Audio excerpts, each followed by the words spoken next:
Weeds. Opportunistic or just plain obnoxious? Honestly, it's a little bit of both, and it's what makes guys like this spiny lettuce here absolutely full of nutrients. The dictionary definition of a weed is simply a plant growing where it's not wanted.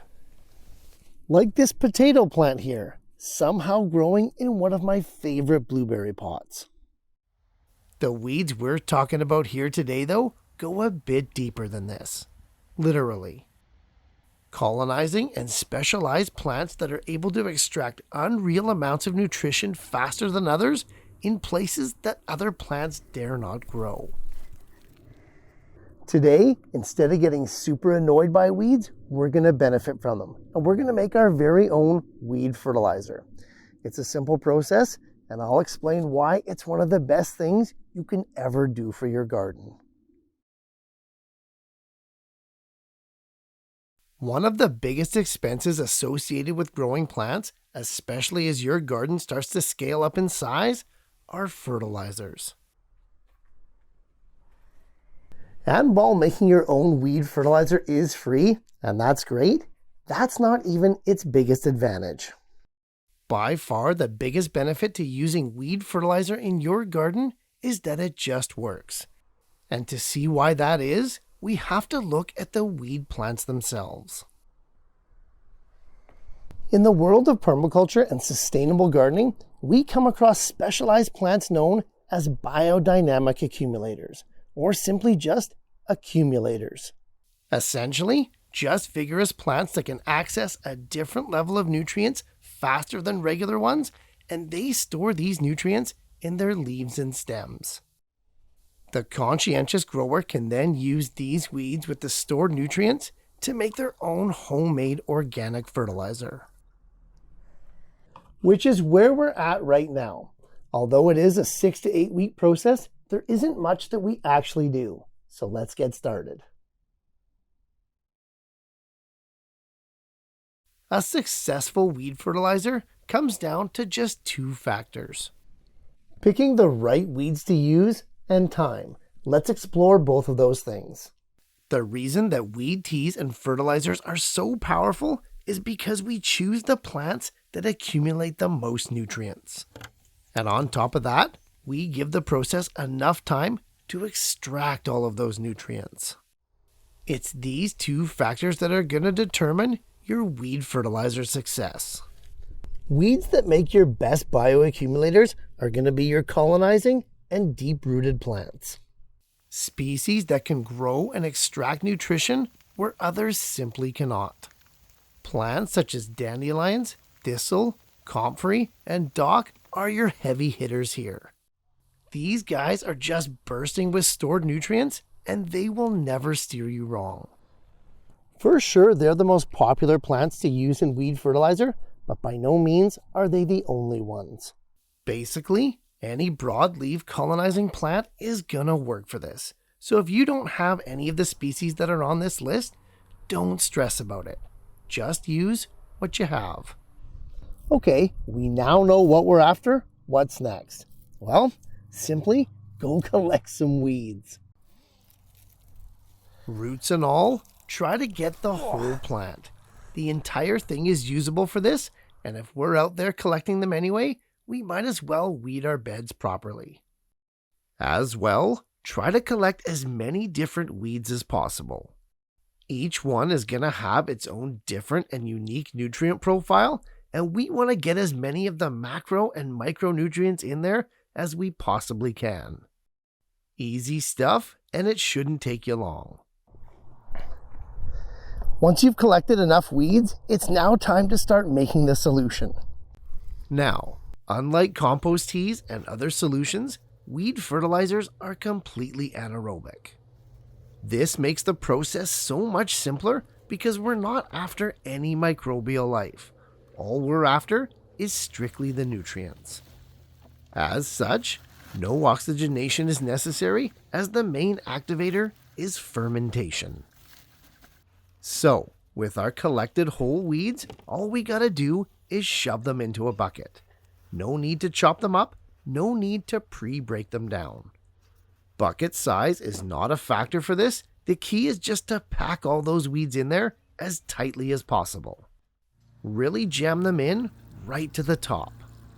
Next, fill the bucket up with regular tap water, again right to the surface. You want to make sure that all the weeds are completely submerged. Remember, the activating process for this is fermentation. To have this work properly, all the weeds need to be submerged. Put on a tight-fitting lid that's meant for the bucket and store for 6 to 8 weeks or longer if possible. More time, up to a certain point, is going to allow for more of those nutrients to dissolve into the water. After a minimum of 6 weeks, longer if you can, remove the lid, plug your nose, and start straining off the undigested bits. The resulting solution is your weed fertilizer, and it can be used full strength, no problem. For me, because I do use a lot of this stuff, and to make it go a little bit longer, I cut mine 50-50 with regular water. Experiment with yours on different crops, on different soil types, and see what works best for you. I will say though, if you're going to use this stuff as a foliar spray, you're going to need to dilute it by at least a factor of 4 or even 5. That is 1 part weed fertilizer to 4 to 5 parts water. Foliar feeds and sprays are always diluted like this, so it's nothing unusual. As well, weed fertilizers work absolutely great for new transplants like these tomatoes here, and even seedlings that you think need a boost. The jump in growth that I see across all crops, across all different ages, is like nothing else, and all from something free that would likely just be thrown away in the end. The other awesome thing about weed fertilizers is that because we're not after the biology and only just strictly the nutrients, the solution itself doesn't have an expiry date. For me though, just to be safe and just to make sure that I'm getting maximum potency, I do use it up in the year that I make it. Simple, straightforward, and free. What could possibly be better? Let's go ahead and recap those main points to make sure that we don't miss a thing.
Weeds can be a nuisance, yes, but they can also be the most amazing free unlock for your garden. Turn that negative into a huge positive and see for yourself. It's free, it's easy, and it just works, which is music to most gardeners' ears. Give it a try, you won't be disappointed. And as always, happy growing, and I'll see you in the next one.